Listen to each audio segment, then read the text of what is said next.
Luar biasa sekali penyampaian dari Bung Rocky. Oke, langsung saja kita langsung ke forum pertanyaan ya, hadirin sekalian. Baiklah, untuk selanjutnya kita akan membatasi untuk pertanyaan hanya 2 pertanyaan terlebih dahulu.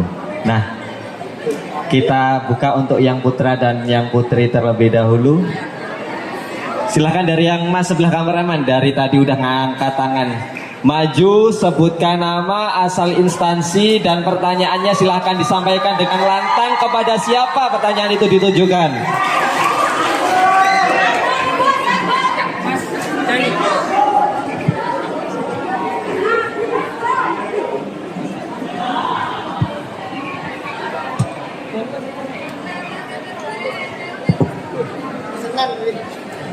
Oke. Assalamualaikum warahmatullahi wabarakatuh. Perkenalkan, nama saya Ando. Saya dari masyarakat sipil. Saya dari warga Pakel. Saya dari warga Pakel Banyuwangi. Saya ingin bertanya. Tentu sebelum itu saya mengingatkan bahwa sebelum saya bertanya, bahwa politisi dilarang masuk terhadap akal sehat kita. Karena sebelum pemateri narasumber sebelum Bung Rocky, kita yakini itu adalah janji-janji kampanye doang, kira-kira seperti itu.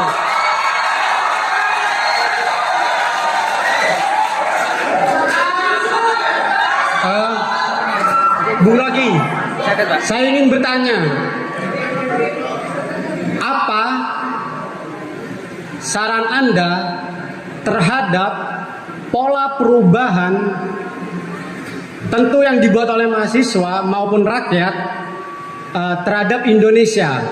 Tentu koalisi perubahan nggak masuk.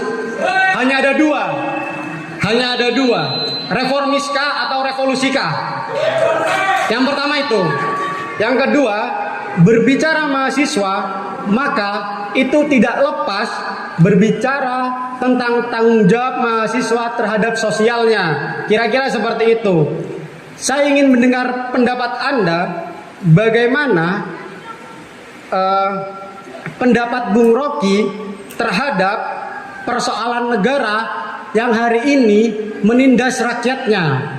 Karena di momentum pemilu, persoalan akar rumput itu hanya dijadikan sebagai akumulasi batu kelas pijak karir. Setiap 5 tahun sekali, isu-isu akar rumput itu selalu dinaikkan dan itu dijadikan batu pijak kelas karir. Itu catatannya. Pertanyaan pertama, revolusikah, reformiskah? Yang kedua, bagaimana tanggapan Anda terhadap negara yang selama ini menindas rakyatnya? Apakah kita sebagai pemuda masih harus mempercayai adanya negara kira-kira?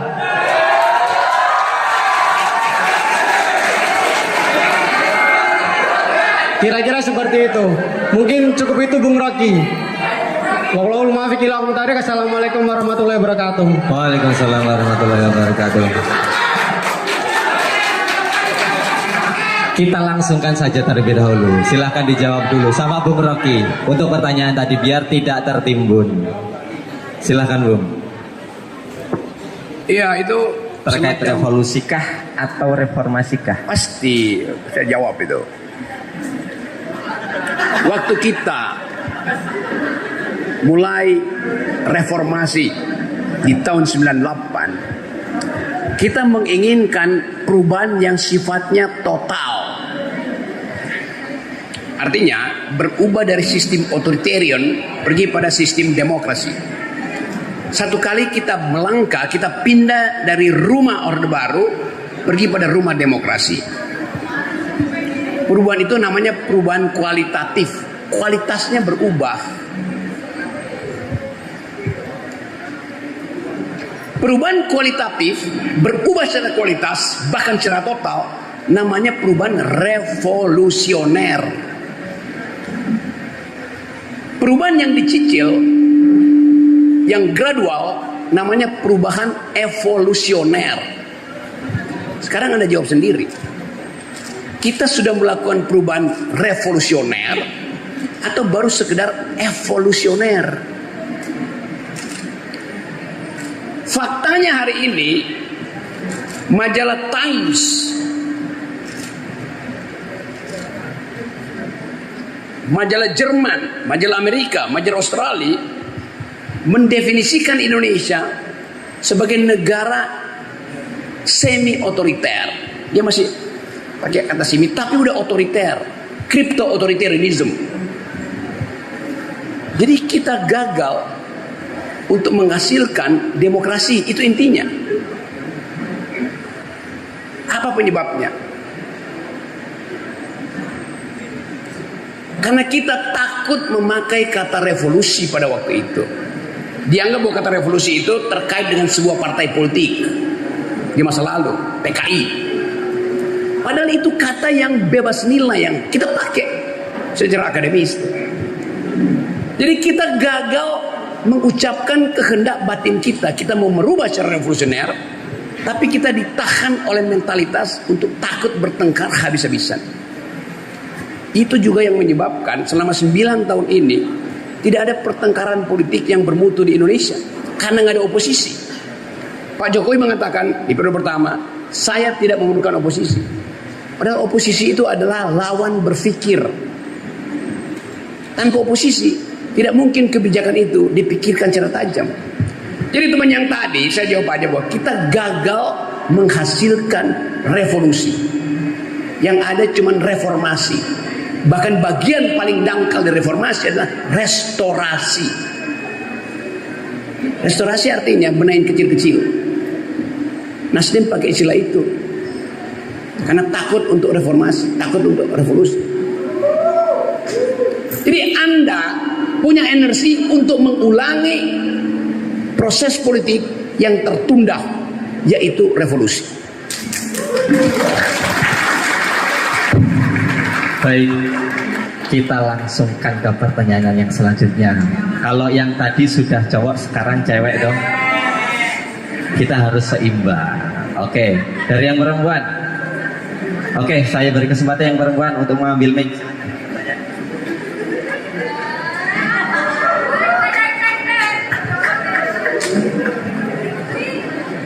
Selamat sore. Assalamualaikum warahmatullahi wabarakatuh. Perkenalkan, saya Litalia Putri sebagai masyarakat sipil dari Muncar, kebetulan dari komunitas Daras Filsafat. Di sini saya juga ingin bertanya kepada Bung Rocky terkait riset metadata. Bagaimana ketika metadata itu mengambil data-data pribadi dari masing-masing person, masing-masing orang yang memiliki teknologi dan segala macamnya, bagaimana keamanan data dari si person itu sendiri. Itu saja, terima kasih. Selamat sore. Baik, langsung saja silakan Bung Rocky untuk menjawab pertanyaan. Putri pakai HP, mau pakai handphone itu. Begitu kamu menjadikan separuh dari tubuhmu teknologi, maka kamu akan disedot oleh big data. Sebetulnya kita yang ada di sini, yang pegang handphone, disebut smartphone itu, separuh dari tubuh kita udah bersifat teknologi itu. Jadwal kuliah tergantung di handphone, kuliner tergantung di handphone, jenis bedak tergantung di handphone. Kalau seorang mahasiswa ketinggalan handphonenya seharian di kamar kosnya, dia akan mengalami gejala yang disebut nausea. Apa namanya itu? Mual nggak enak itu. Dia mengalami gejala psikosomatik. Tubuhnya gatal-gatal. Karena dia gelisah. Separuh dari jiwanya tertinggal di kamar kos. Handphone itu separuh dari psikologinya. Dia takut kalau tiba-tiba pacarnya nelpon dan gak diangkat. Dia takut kalau tiba-tiba foto-foto porno di ponsel dia diketahui orang. Dia cemas. Jadi sebetulnya tubuh kita udah separuh teknologi. Gak ada jalan lain selain Anda kontrol sendiri. Setiap kali Anda upload status, ketahuan apa yang sedang Anda pikirkan. Masalahnya adalah bagaimana mengamankan data pribadi itu. Yang nggak ada data pribadi, ketika Anda upload maka data itu jadi data publik. Itu konsekuensinya. Jadi hiduplah dalam keadaan bahwa separuh dari tubuhmu, separuh dari batinmu, separuh dari psikologimu adalah bagian yang diincar oleh big data. Itu aja.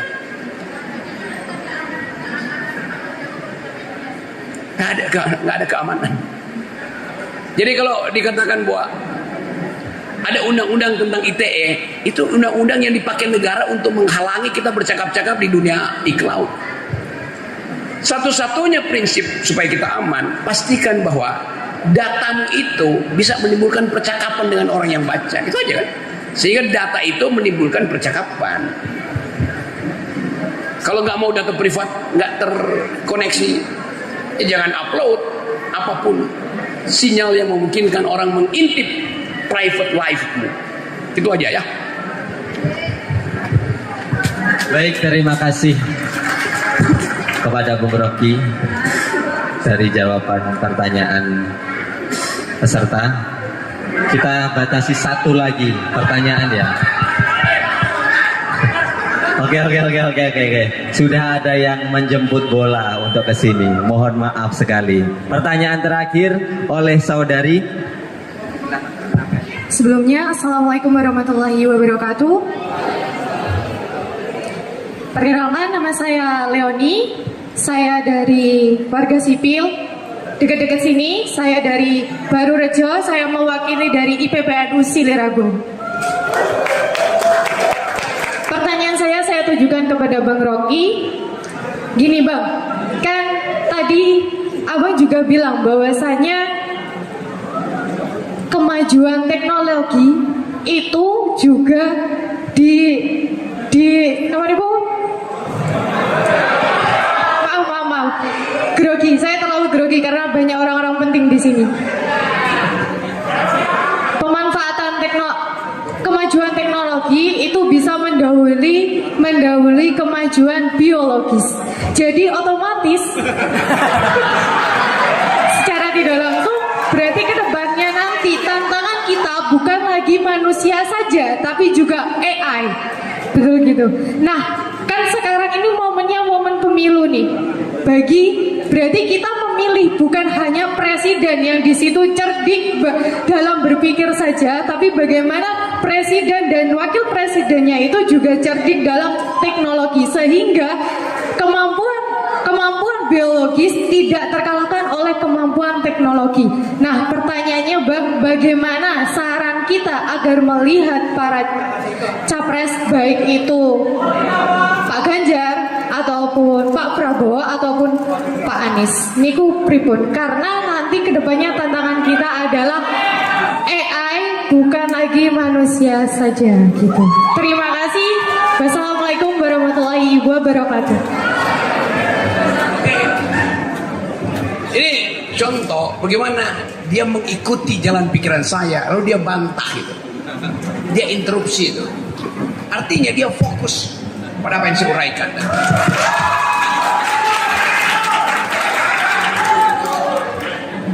Saya kasih dia nilai A minus.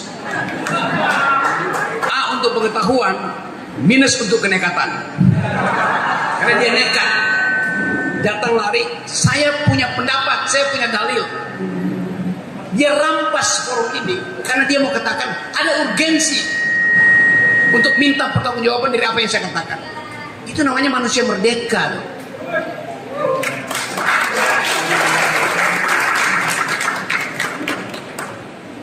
Saya ingin kamu jadi Bupati Banyuwangi.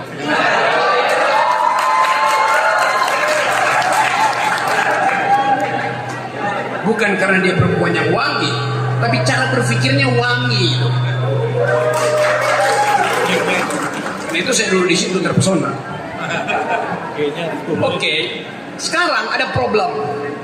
Kalau artificial intelligence, kalau teknologi komunikasi digital sudah mampu menjangkau seluruh rakyat Indonesia, bahkan di dalam riset Indonesia itu rata-rata punya 2 handphone. Dari jumlah handphone di Indonesia lebih banyak dari orangnya. Kalau begitu, ngapain masih pasang baliho? Saya lewat sepanjang jalan ada baliho. Siapa yang peduli dengan baliho itu? Jadi teknologi akan membatalkan baliho-baliho itu. Saya bikin hitungan kemarin. Kaisang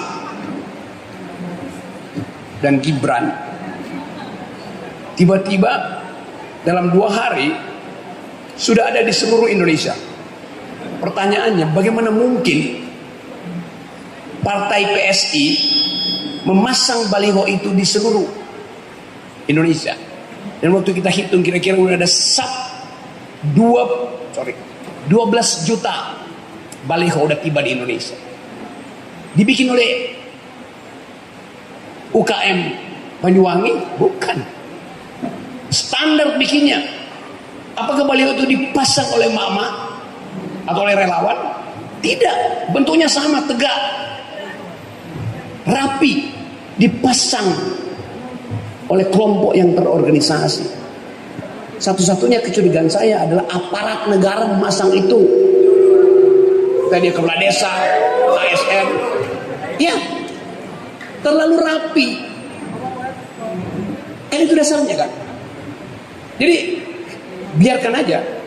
Tadi teman perempuan itu betul bahwa apa gunanya memasang baliho secara fisik kalau setiap hari per hari ini tagline kami mua itu udah 350 juta kali dilihat orang. Gak ada gunanya baliho itu dipasang. Begitu Anda masuk kotak suara, yang ada di kepala Anda adalah kami mua. Bukan baliho yang dipasang dengan senyum macam-macam itu.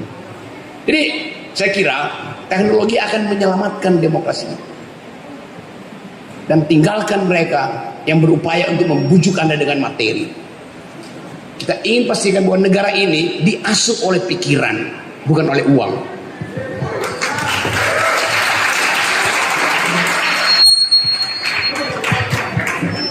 Oke, terima kasih.